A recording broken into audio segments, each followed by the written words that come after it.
Welcome back to another episode of Chaz Calenda, attorney at law, here on the Coalition Radio Network. It's Wednesday night. That means we're here for another episode to talk about all the pressing issues we have here in the state of Rhode Island and throughout the United States, which reach us all on a legal and national level.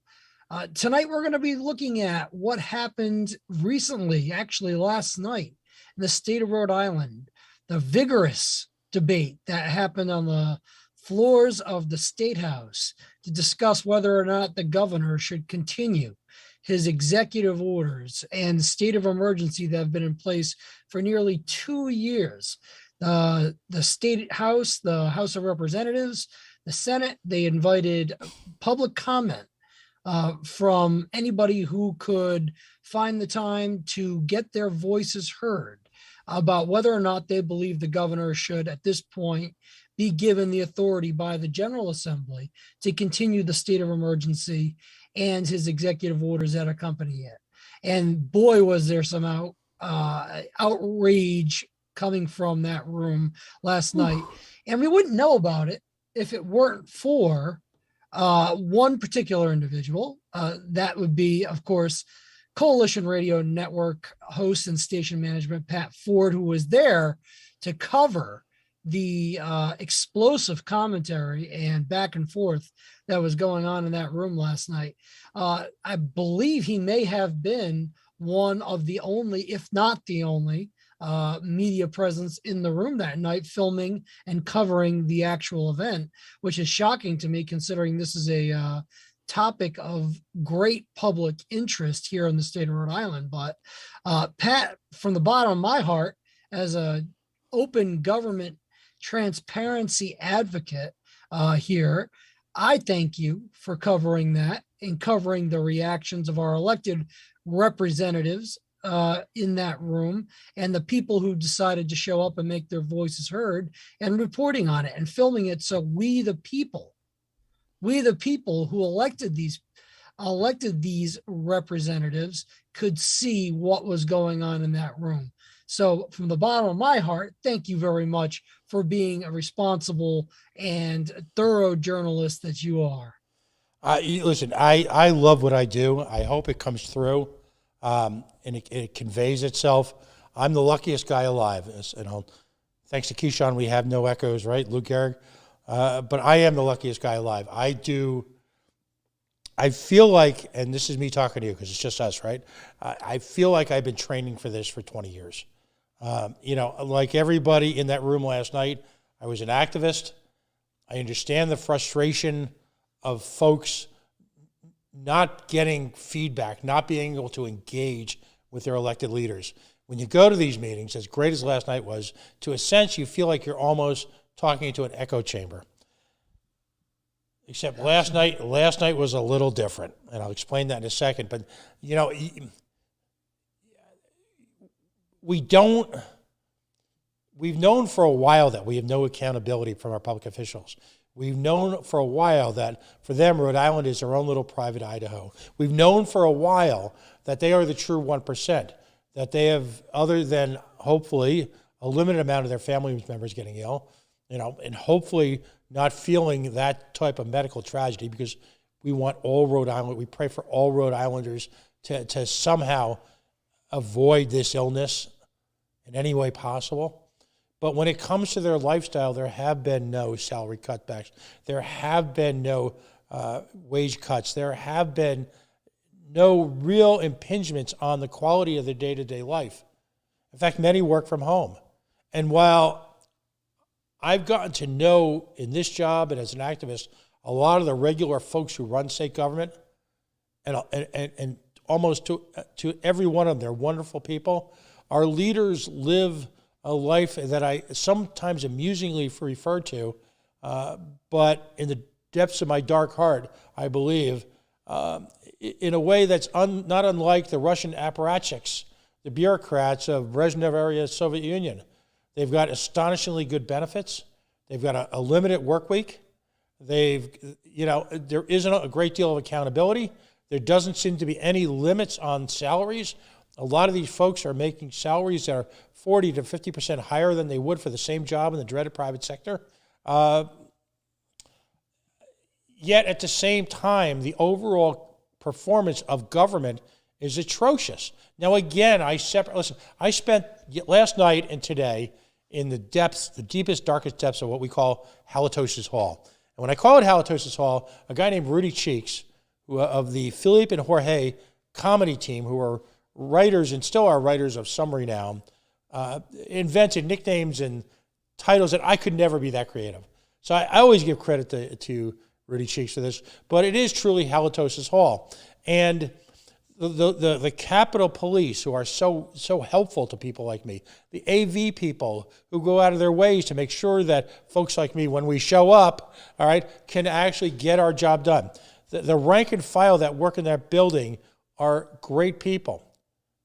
But it's that executive set who rule indiscriminately for their own private profit. Yes, I said it. For their own benefit. Many of whom are attorneys whose law practices, as you know better than anyone, are enhanced by their position. We have a champagne budget and we have terrible results. People call me negative for that. I believe I'm just stating the facts. Our school systems suck. And when I'm accused of potentially being racist because I want to end public education, yep, I said it, end public education.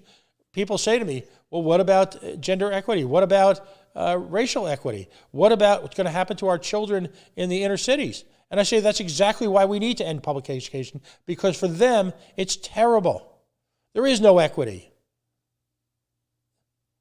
The results are horrific. We are not preparing our children for the real world, never mind the greater world. If you look at the results of our public schools here in Rhode Island and where our kids are in comparison to other states, the facts bear your argument out. So when I rant and rave about that, sorry, but not sorry. And if that's offensive to people, oh well. And it's symptomatic of virtually every aspect of public life in Rhode Island. A lot of people are making a lot of money, quote unquote, helping the poor and running the state. I just regret that I didn't think of it.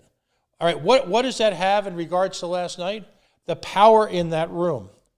I've been in room 35 a whole lot of times. Room 35. And by the way, folks, the reason I don't stream from room 35 because it's in the basement. All right?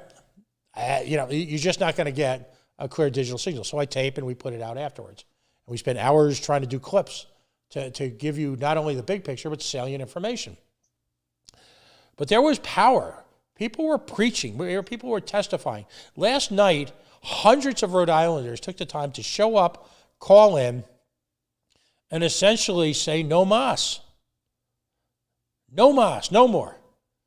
To this crazy, out of control executive government. The executive power being demonstrated in that room and being unloaded on us,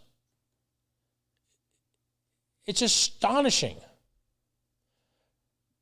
I'll tell folks about how, who were the heroes last night, and there were some real heroes. Yeah. Names that we'll never know, and names that you should know, and names you do know. But I want to read something, and I know this is, reading people to people is sort of death. But I had an opportunity to question the governor the other day, and I want to read this for the record. It's only 3 paragraphs, so bear with me. And this was my question to Governor McKee. Citizens enact constitutions specifically to protect the citizenry against the governmental abuse of powers not formally accorded to the state, and to maintain a series of checks and balances between the 3 branches of government, executive, legislative, and judicial. Now, in Rhode Island, while the Constitution is silent on the use of executive orders, poorly worded statutes have allowed the state of Rhode Island to be ruled under unchecked executive power for nearly 2 years.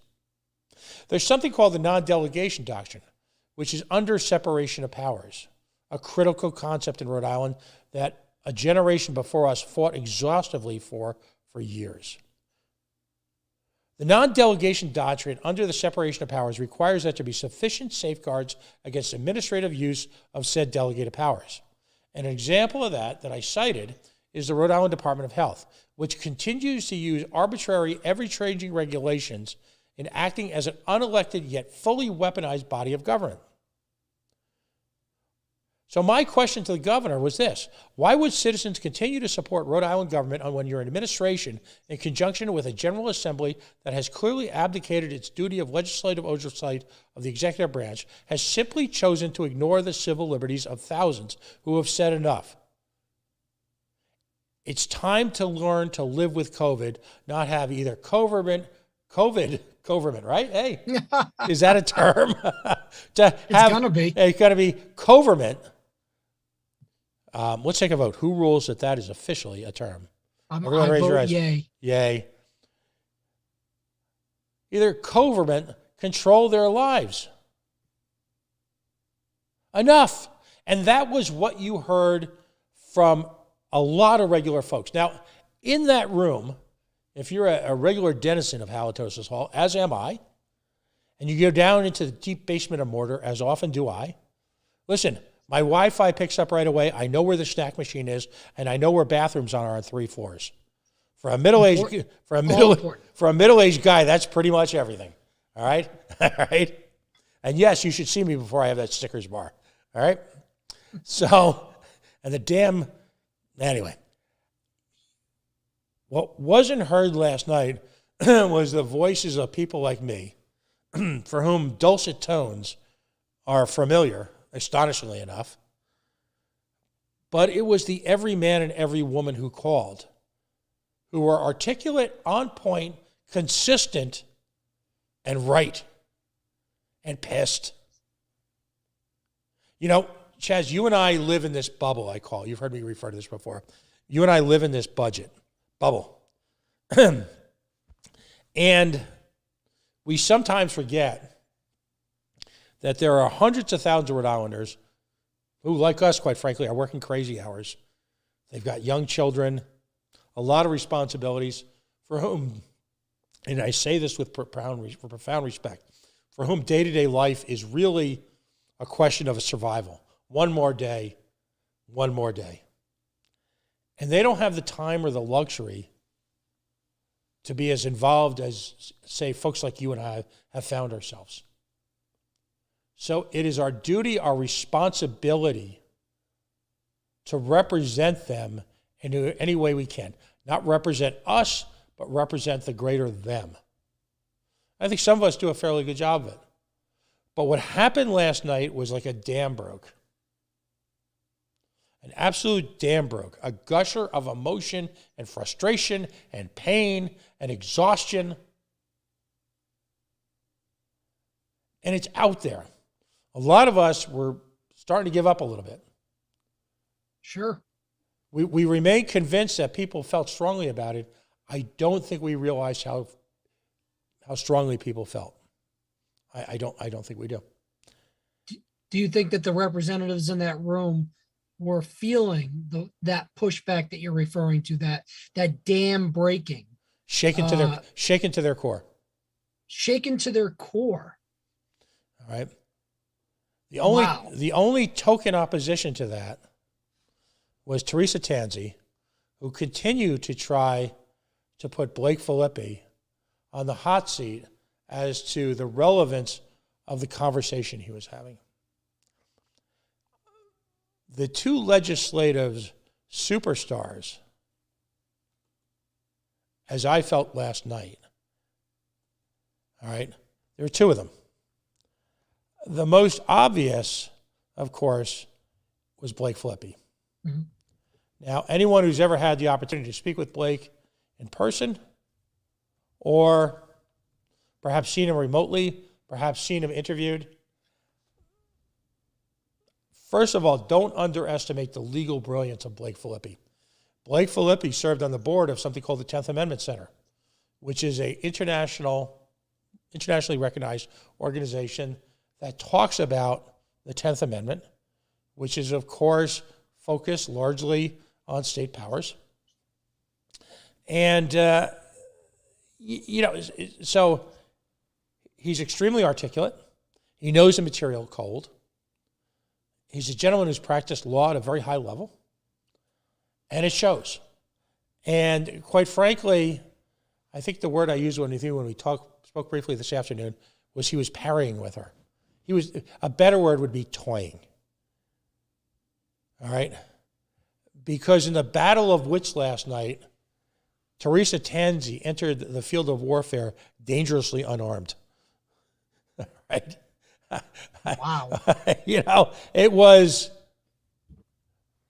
watching her try to speak and to debate Blake Filippi was sort of like the legislative equivalent of a driver's ed film, where you find yourself in the passenger seat watching the wall approach, seeing oblivion on the horizon, yet oddly fascinated and unable to move or avert your gaze.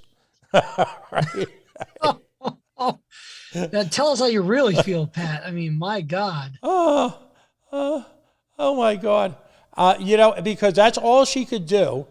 I'll refer to it based on my experiences in some boards that I belong to, as the sort of parliamentarian nonsense that one pukes up, and I mean pukes up, when you have nowhere else to go. Right. When they don't want to have the debate. I mean, it was astonishing to watch. And they sat meekly there. All right, there's a few street terms I could use about what Blake made of them. I'll spare us for once. This is a whole new Pat Ford. No, this is the real Pat Ford.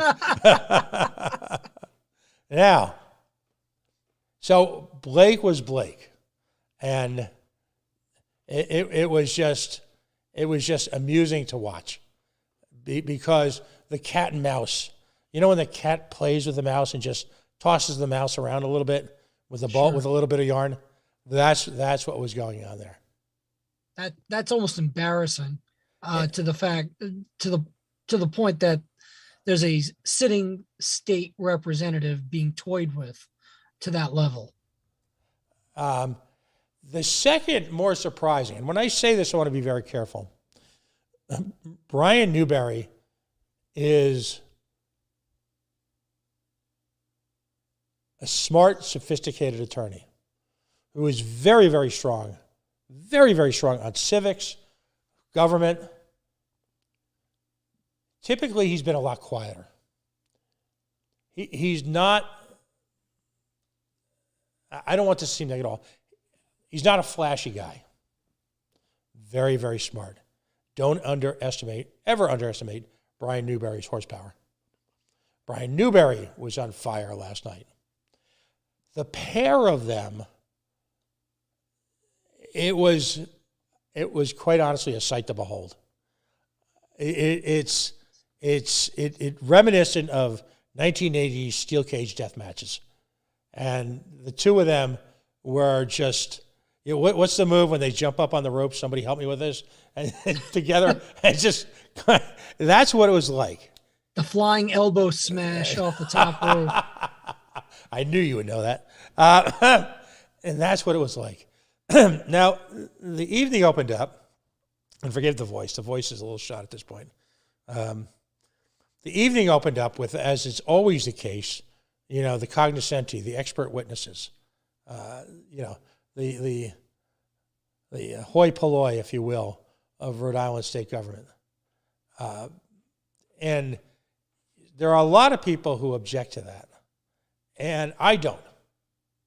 As someone who's had to wait sometimes till 12 or 1 o'clock in the morning to testify back in my activist days, as someone who's had to do that,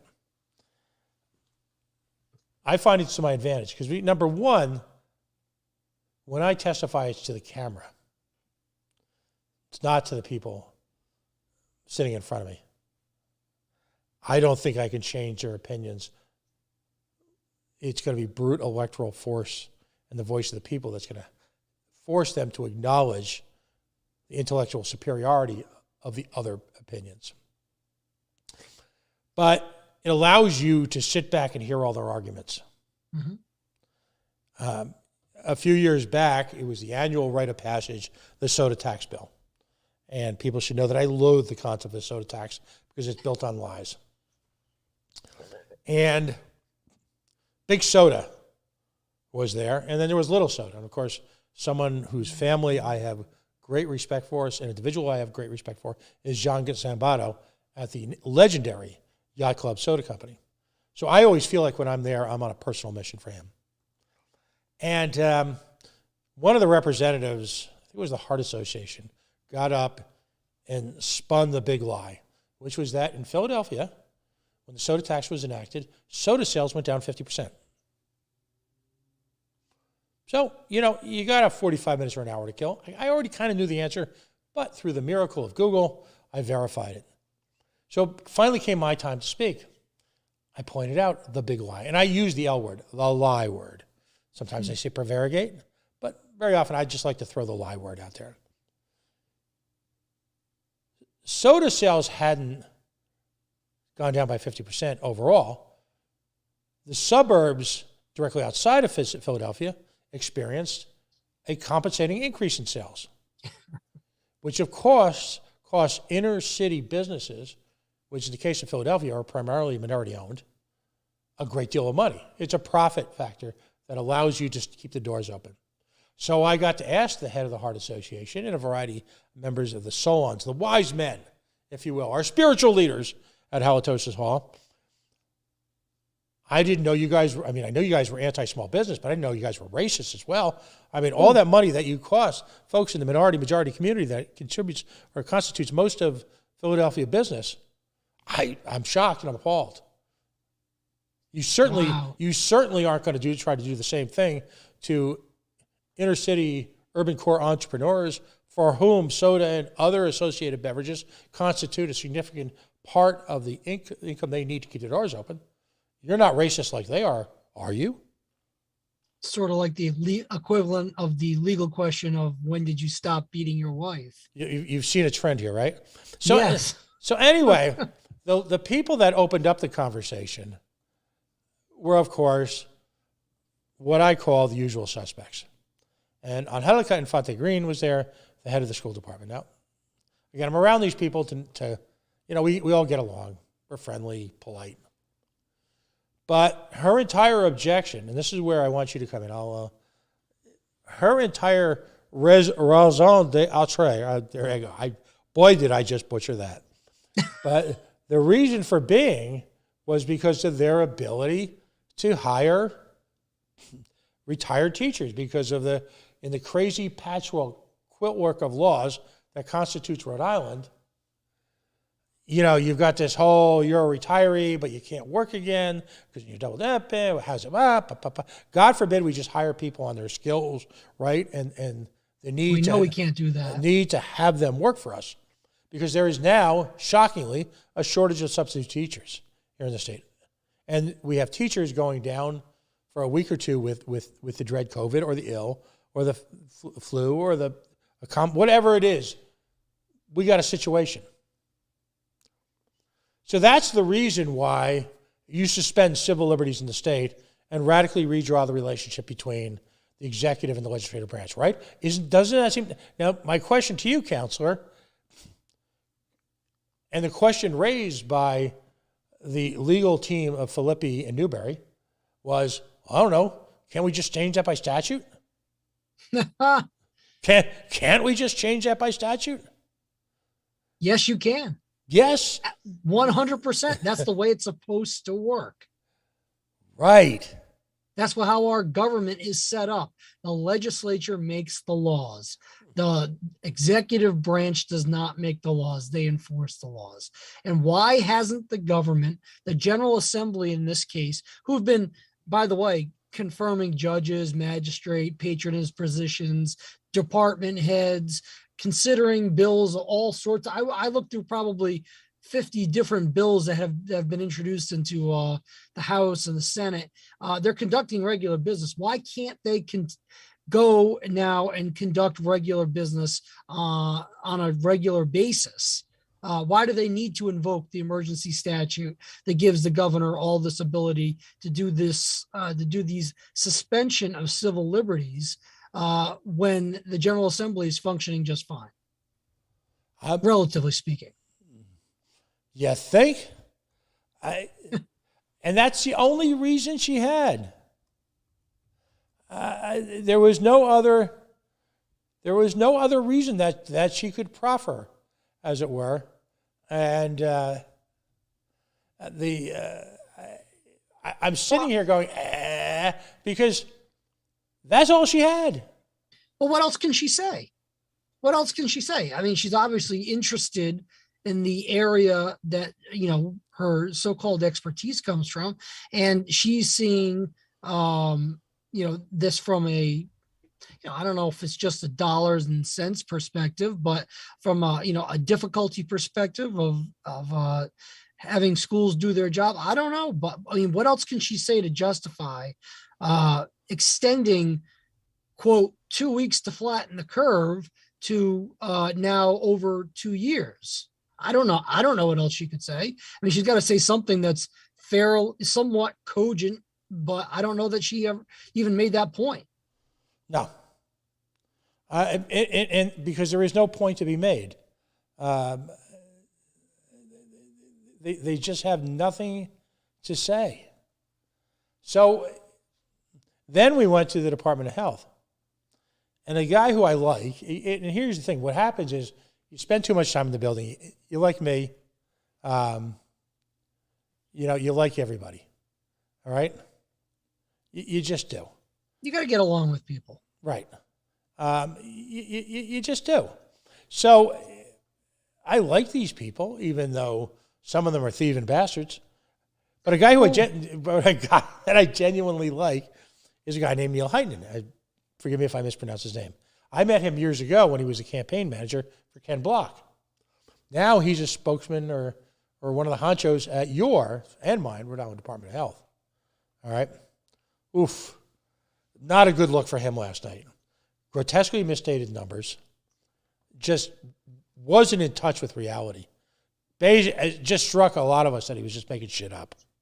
So a continuation of what's been going on at the Department of Health for the last 2 years. And a reflection of the new leadership.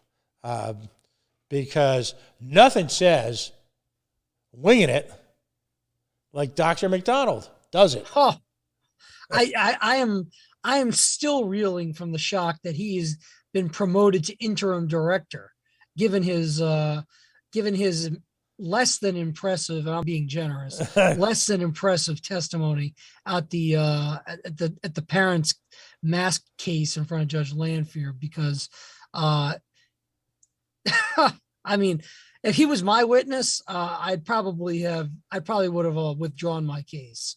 I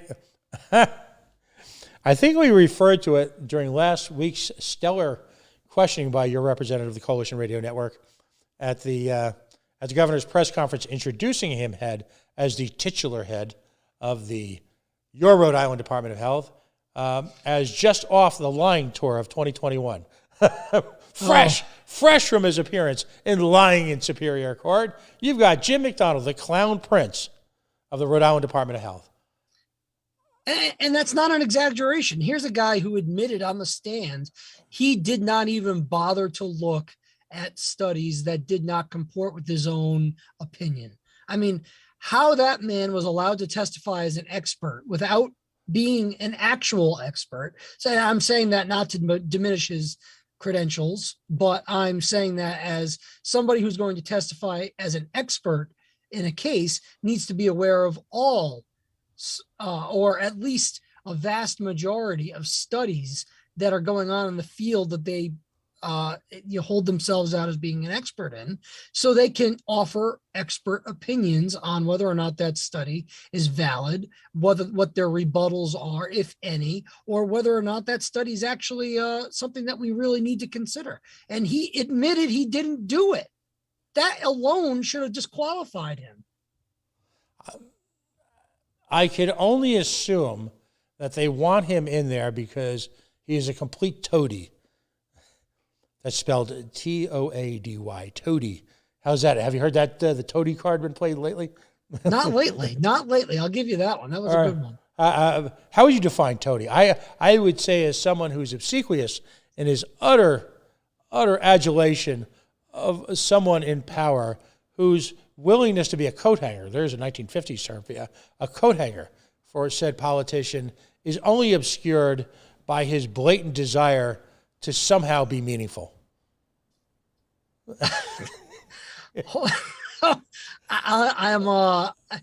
For once, I'm at a loss for words. That was a mouthful, and I don't think I could say it any better than that.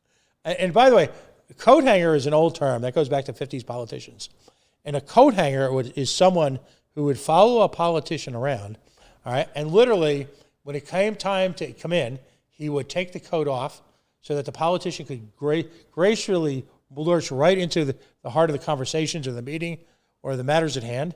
And when it was time to go, without even looking, would hold his hands back so that the coat could be gracefully placed on so that he could then whip his scarf around and leave the meeting gracefully and with a dash of flair.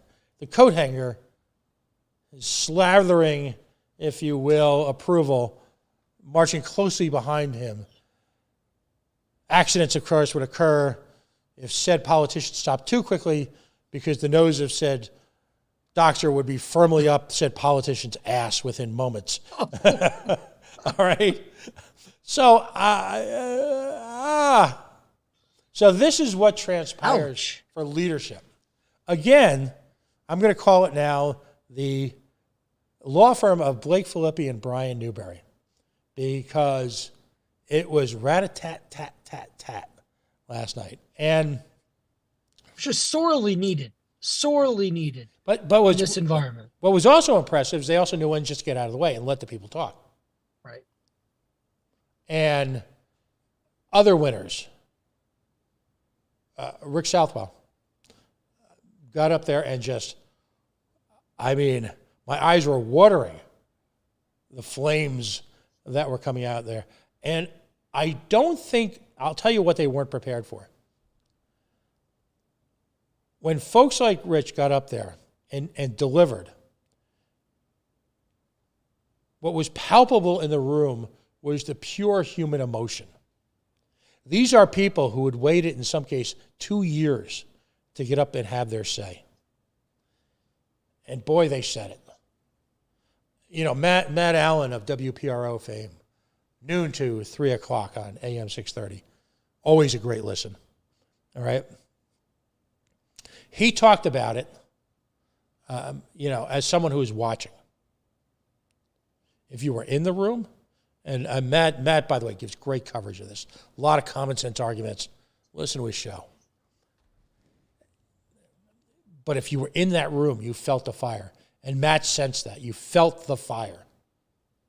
These are people who have suffered with their children, who sat in a courtroom at their own expense, by the way, their own personal expense. And if you get a chance, at some point we'll list the page up on the coalition where you can donate to their cause. Send them a few bucks. It's not just the money; it's the moral support that indicates when you send them a few bucks at their own expense, at the evidence that they brought to the table. Judge Lanphier, I will repeat, found that irreparable harm has in fact occurred in the case of Rhode Island children. In most of these cases, and please tell me if I'm wrong, but in most of these cases, it is either the relative position of the plaintiff, it is technicalities that exist in the law that may prevent individuals or cases from being sued. It may be the relationship between how vague the laws are with regard to executive powers. This is what's croaking, from my uninformed perspective, a lot of these mass lawsuits. Is that a fair statement? And how would you build on that legally?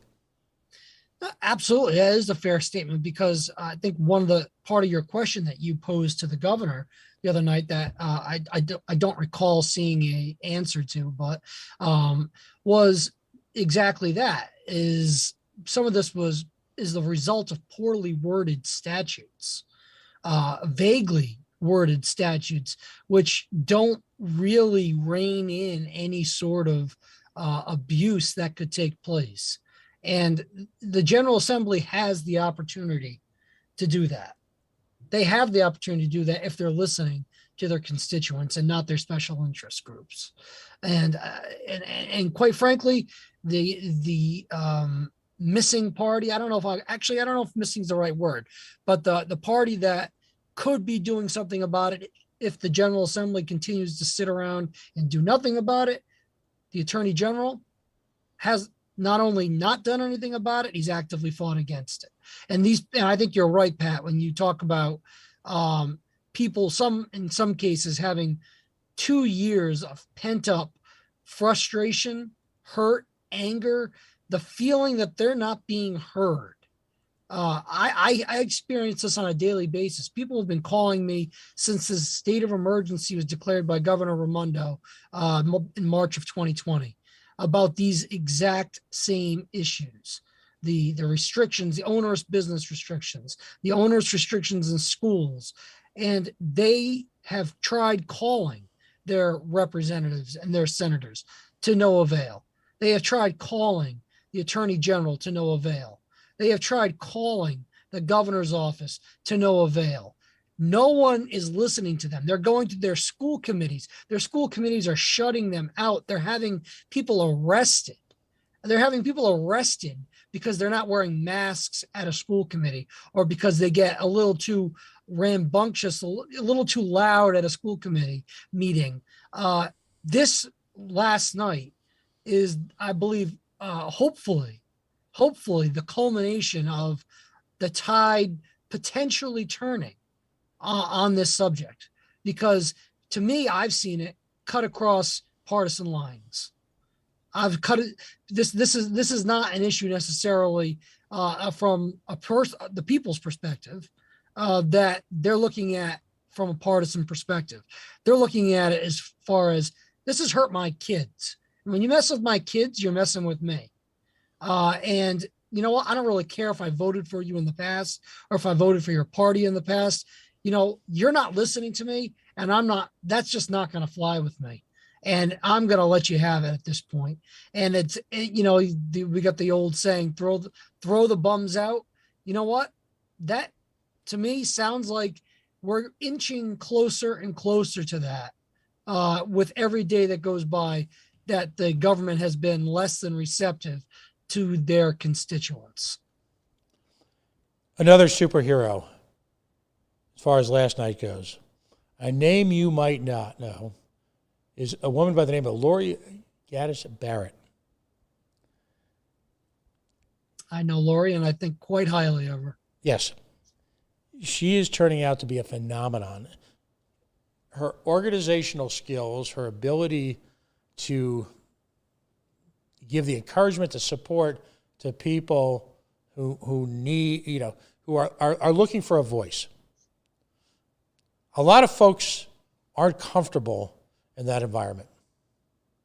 Personally, I'm working on the shyness thing too. It's a problem, and I gotta see if I can become a little bit more outgoing.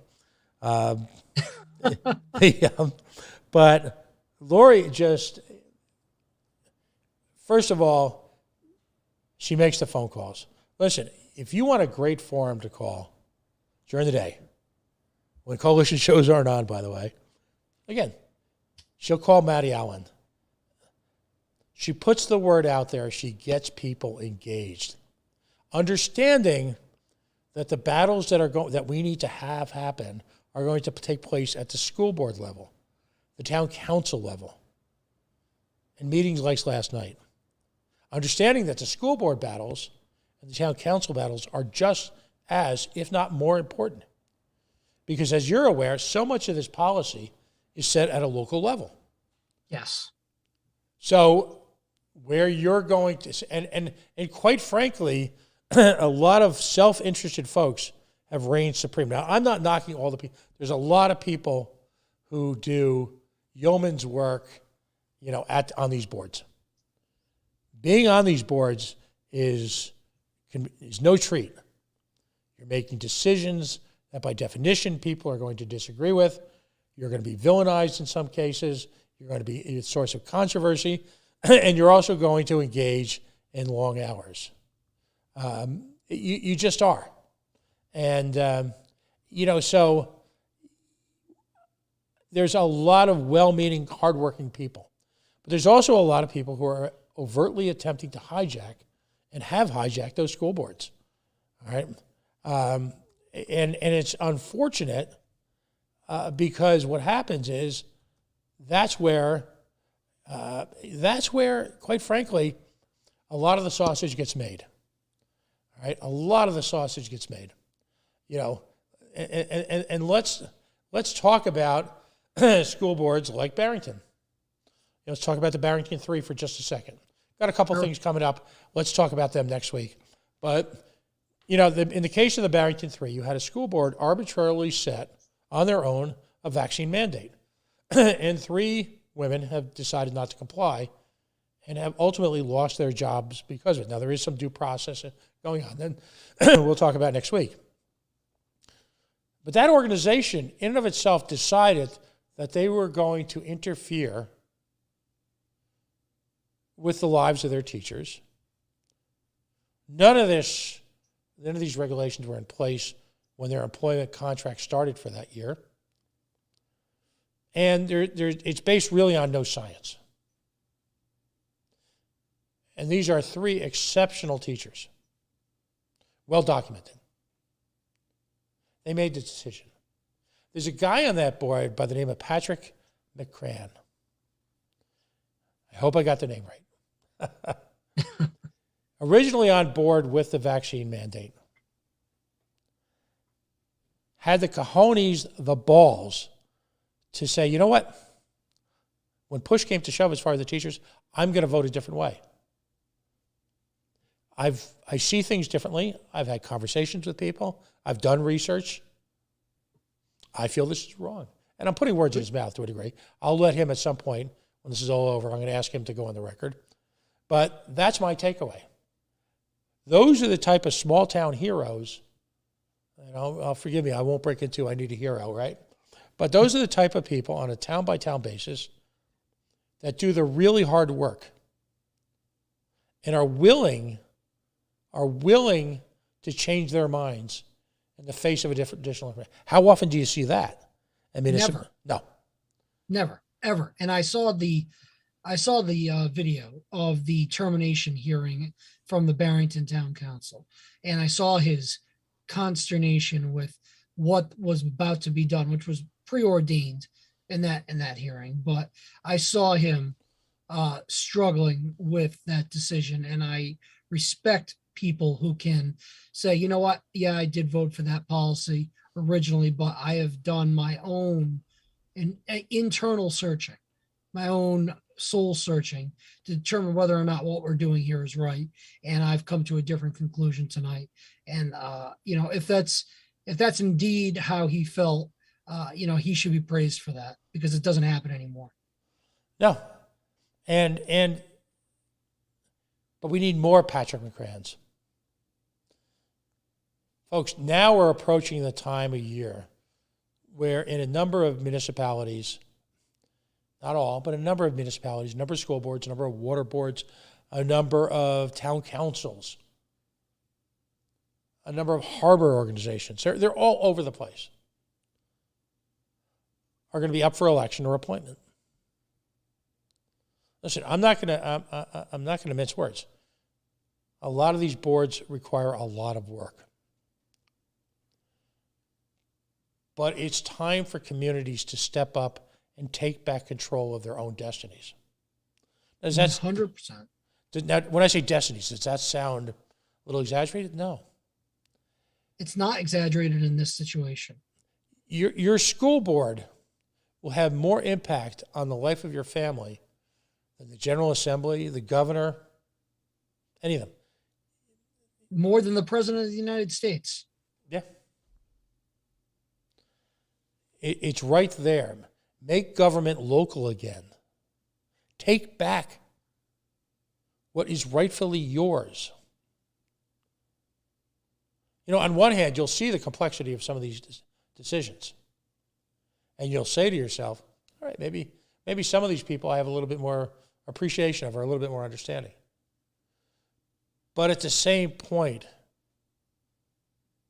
we can't just complain anymore.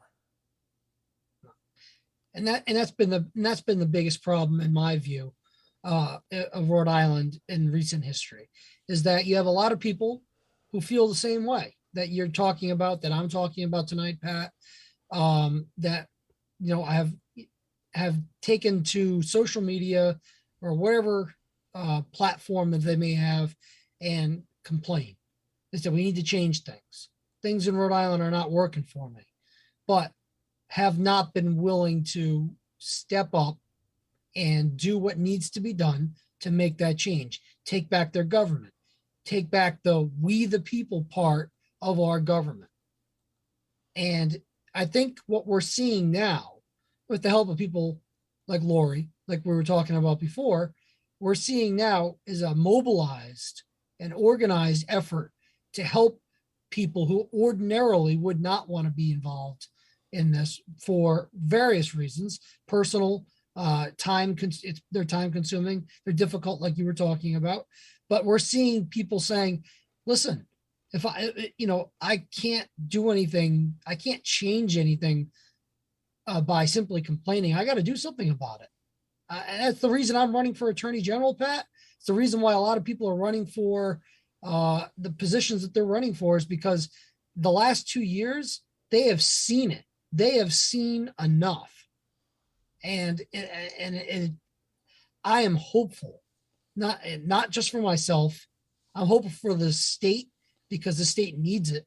The state needs an enema from its political governance. It needs an enema, and it hopefully gets one, because there is no political accountability. There is none. There are no meaningful checks and balances on our government, because they do not fear we the people. They do not fear their loss of power, because they haven't lost their power, and they haven't lost their power in over 80 years. So, the only way they're going to change is if there is this groundswell of people willing to step up and challenge them in a way that was coherent, in a way that was fact-driven, in a way that was heart-wrenching. I would argue, like it was last night. Right. Put these people in an uncomfortable position to have to make this decision of, are we going to listen to you, our constituents, or are we simply going to continue our unchecked power over you without caring about what your input is? And I don't think there are going to be many people who are going to stand for that much longer. No, it's time. There's this great moment. There's a movie called The Blind Side. There's a great moment in it.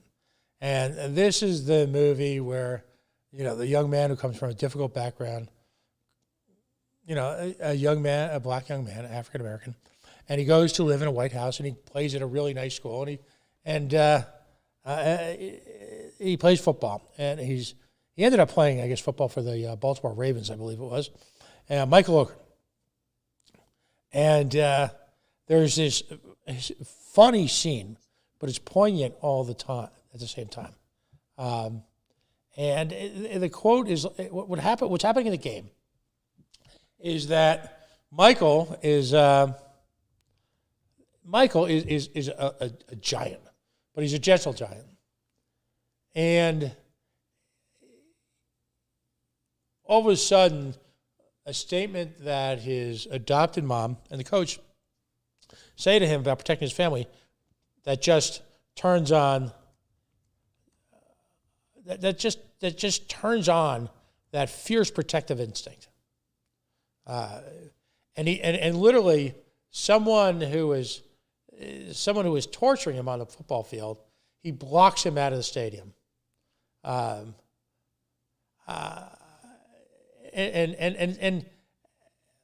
he literally blocks him out of the stadium. And I think he said something effective. I'm sorry, Coach, it was time for him to go home. And it's time for a lot of these guys and gals to go home. It is. You know, the visceral disgust on the faces of people like Teresa Tanzi when reacting to the great unwashed. I just had this mental image of her just going home and saying to her friends, Lovey, you won't believe what happened at this Capitol building tonight. These people showed up and they expressed a desire for something, civil liberties or something like that. What will they say at the ACLU? You know? And they seemed rather upset. You know. They caught, I believe they caught her in a rather unflattering photograph last night of her reaction while some of these people were speaking, and it was almost to the point of why do I have to sit here and listen to this? It was, in my opinion, quite the unflattering photo. Right. So we need more of last night. I guess that's the thing. Again, we can't leave it up to Lori Barrett to do all the organizing. There's a lot of great people in the Parents Union. There's a lot of great people in the Freedom Fighters. Paul Rihanna continues. Paul Rihanna had great moments last night. A lot of powerful stuff there. You know, he spoke to the notion that you've had this group of folks who put their lives literally on the line. And one of the most heartbreaking things I've seen in Rhode Island politics has been in the last year when I see these signs from these folks who did literally the Lord's work at these hospitals, literally wore trash bags as PPE, literally dealt face-to-face, arm in arm with people suffering from COVID. To have to say that they've gone from heroes to zeros. Paul was on fire last night. As he should be. As he should have been. And as people who represent our state, they should be ashamed of that policy. They should be absolutely ashamed of what they have put those people through, particularly in the early days of the pandemic, when we really didn't have all this information that we have now. And these people were literally putting their lives on the line for something that we really didn't know much about. Right. And it's embarrassing, if you're asking me, and you know, maybe nobody's asking me, but I'm asking me. But it's embarrassing that not none, but the vast majority of our state representatives and state senators decided that we're gonna let the Department of Health do this. We're gonna let the governor do this, and it's even more embarrassing that we have a federal judge who's upholding that all along the way. A federal judge, by the way, who was a lifelong public defender, who used to, to my knowledge, not to my knowledge, it is to my knowledge, my personal knowledge, used to stick up for people's constitutional rights, used to stick up for people's civil liberties. I don't know what happened there, but it's an embarrassment to our state. And you know what's incredibly disgusting? You know, I spoke to Paul yesterday. I spoke to Paul at the State House. They were laid off last fall. In certain cases, they're just starting to hear their appeals for their unemployment compensation literally this week. Which are going to be dog and pony shows. How the hell is that possible? It's possible because the Department of Labor and Training makes it possible. They're an administrative agency. There are no safeguards of administrative abuse, just like you asked the governor, Pat. This is exactly why the non-delegation doctrine exists, because you cannot have administrative agencies running wild without legislative oversight, or in this case, even judicial oversight. Nothing stopped the judiciary from getting involved, but the judiciary has been essentially a rubber stamp for everything that's gone on anytime it's been challenged at this point. I'd say Judge Lanphier gave it a good effort, but even he was reluctant to get involved into this. But it's, at some point, this is what we get to. This is what we get to. We get the pure visceral outrage from the people who have had to go through this process. And now they're just sticking it to them, even with the unemployment hearings. We know what's going to happen. We know what's going to happen at the administrative level. They're going to lose their unemployment hearings, because that was the carrot on the stick that they kept saying, that the Department of Health kept holding out there for our healthcare workers to say, get the vaccine, and, or whatever it is. If you quit, or if you resign, you're not going to get unemployment. If you get fired, you're not going to get unemployment if you don't get the vaccine. That was their way of trying to coerce people to do it. They didn't do it. Not only did they hold off on giving them these hearings, they're now going to deny it, and it's going to require another court to get involved to review those decisions. Right. The moment when Paul Ariana spoke to having food drives to support medical workers who had been fired by the state at a time in which we're hiring infected workers, and I use that term loosely, obviously, at a time when we're importing highly compensated, overcompensated visiting nurses, at a time when we've had to deploy the National Guard, you could have heard a pin drop. Enough said. I would hope that would be the reaction. There's what else? What kind of rebuttal could anybody give to that? I'm fairly good at making arguments in court, but if that's what you're coming at me with, that's a pretty hard act to follow. And you know what? I know that I've left a lot of people out. There's a lot of, there's a lot of people who showed up yesterday, today, Calenda. All sorts of people showed up. And so, I'm mentioning people who are at the top of my mind right now. But sure, clearly, a significant part of Rhode Island last night got up and again said no mas. And how much time were they all given, Pat, to make these points? A minute. 2 minutes. A minute, 2 minutes. Yeah. It's incredible. It's amazing. But even with that 1, maybe 2 minutes, they were able to, in your words, I think earlier tonight, shake those legislators to the core. Yep. That's an impressive feat. Hopefully last night was the beginning. We need to see more of it. Right. We need to see more of that. If you want real change in the state, you need to hold your elected officials accountable. They may be nice people. Like you say, Pat, people get along. You may not agree on every issue.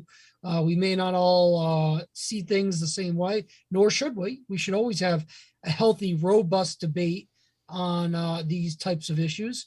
But at the same time, you know what? When they're not listening to you and they're not being responsive to your concerns, you know what? Your favorite state legislator who's not being responsive, time for them to go. When your favorite state official is not being, state officer is not being responsive to your biggest concerns, time for them to go. Time to bring in someone who will be accountable, who will feel accountable, who will feel that they have a duty to represent your interests as your elected official. And right now, we are sorely missing that in Rhode Island. I hope 2022 is a year that Rhode Island has the Great Awakening, and I mean that in a general sense, not in any sense that the media has been using it recently, but I hope there is that Great Awakening amongst the Rhode Island citizenry that we have. We've had enough. We've had enough of this executive rule.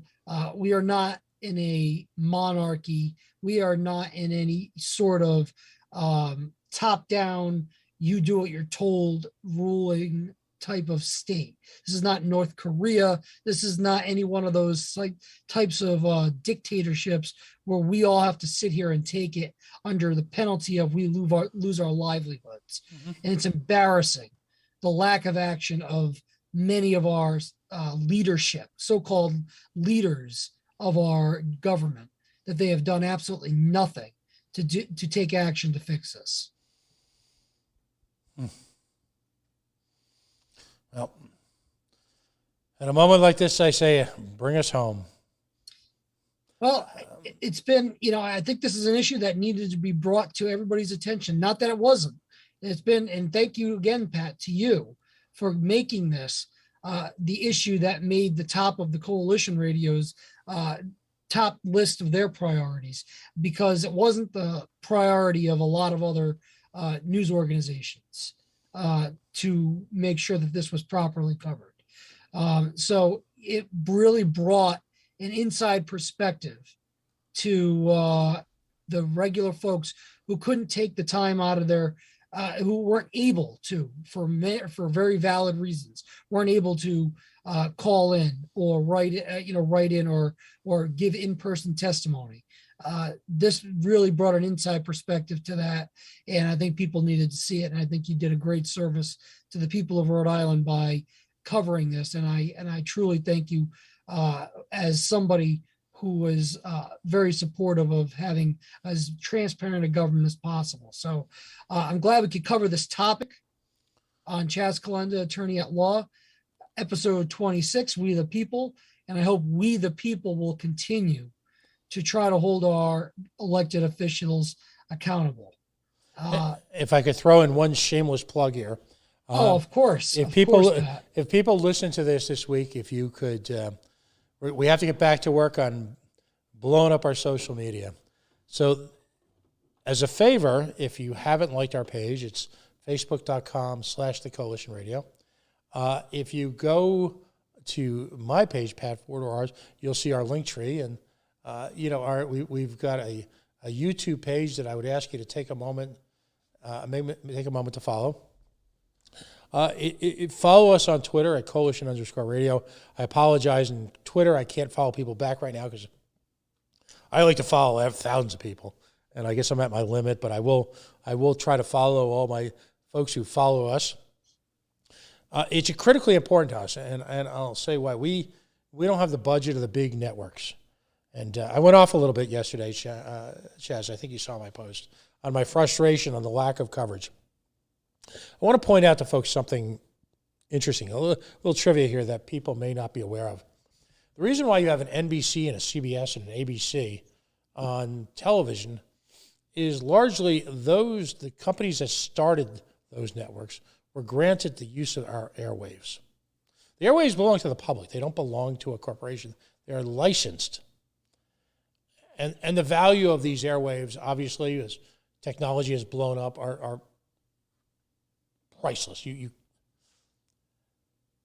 Despite the fact that there historically was a tacit agreement that these networks would provide news coverage, they fail to.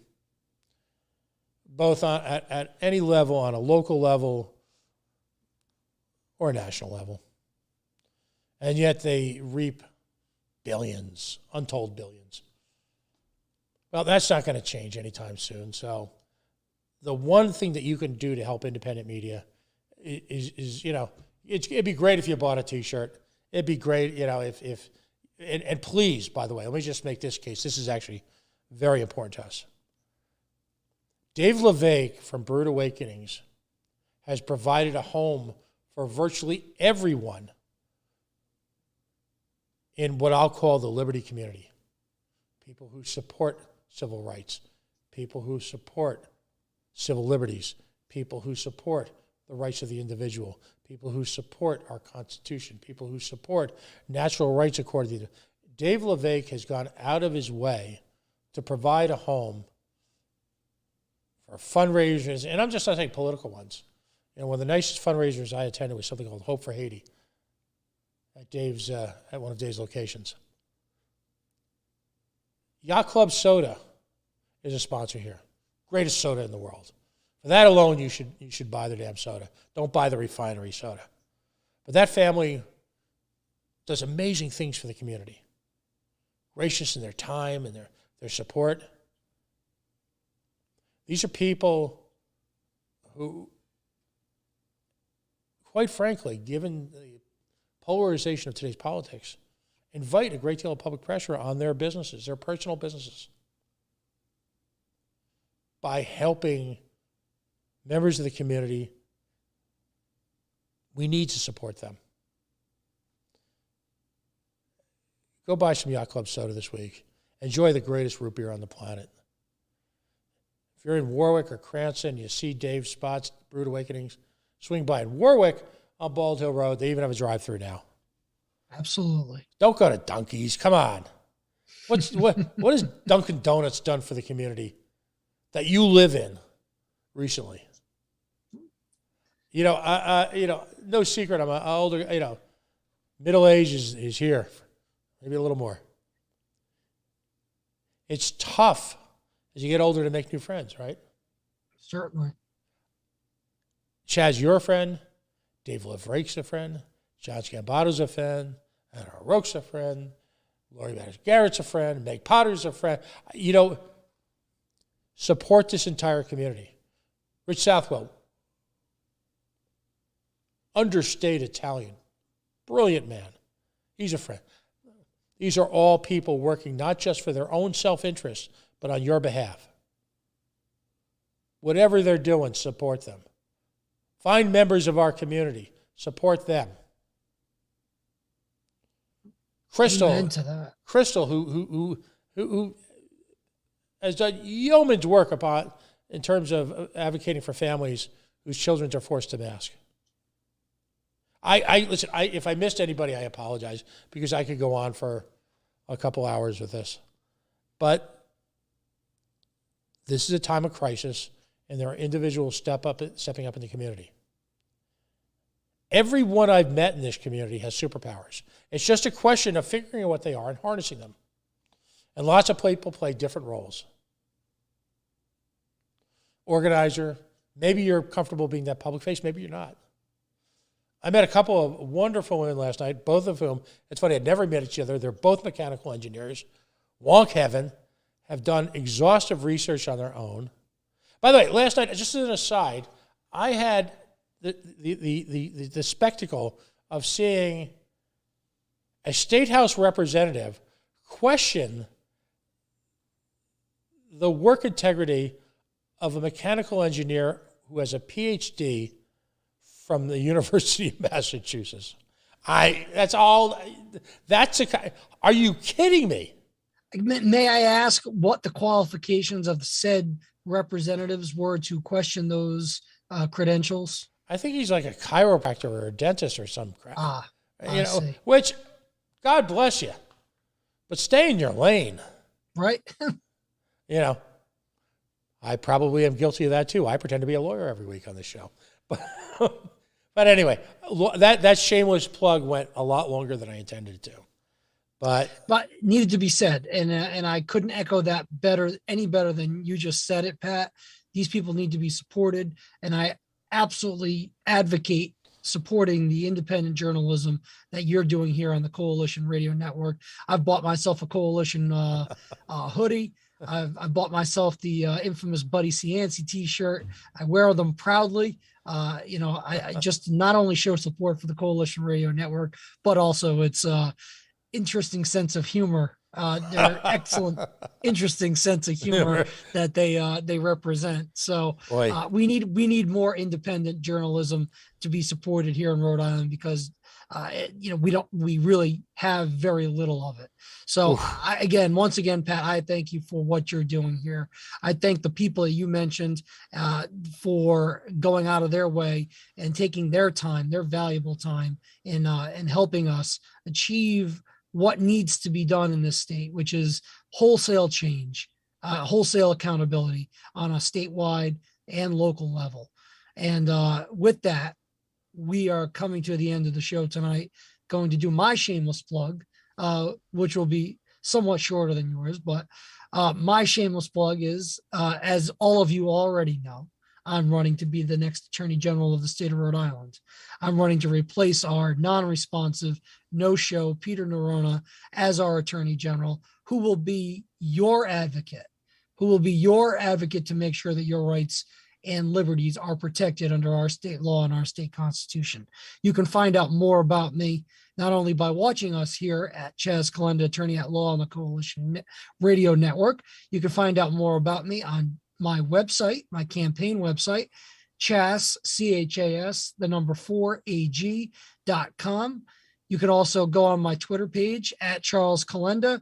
You have a nice QR code there where you can get to my link tree, take you to every single place that I am on the social media worldscape, and find out more about me and how you can volunteer and donate. If you're looking for legal advice, I work at the law firm of Inman and Torgy, which is at 1500 Nooseneck Hill Road in Coventry, Rhode Island, 401-823-9200. As we talk about all the time, I do various areas of law, and I'm always willing to give a free consultation on the areas when you give me a call. So I always appreciate all of you tuning in, giving us a view, and checking me out and figuring out whether or not I can be that person that can make the change in the Attorney General's office coming up in November of 2022 to be your next Attorney General, and listening to our interesting and much needed banter back and forth to bring topics of great public concern to the forefront here in Rhode Island. So once again, thank you for joining us here at Chaz Calenda, attorney at law at the Coalition Radio Network. And I hope to see you again on our next episode. Pat, thank you as always for joining us and for your commentary tonight.